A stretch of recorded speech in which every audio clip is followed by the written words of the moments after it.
guys. Nanguhuli po sila ng isda. O, kaway kayo dyan, guys. May nahuli na ba kayo? Ah, Dus, may nahuli na kayo? Bat yan, bat?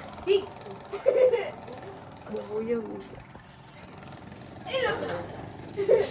Queen bee at queen bee?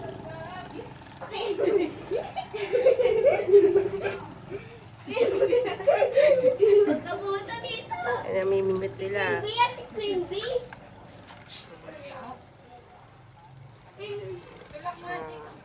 Wala pa po silang nahuli. Pag may nahuli po sila, kakainin na nilang buhay. Tapos magdadala na lang tayo ng suka dito. Sila po si ang papalit kay Boy Tapang.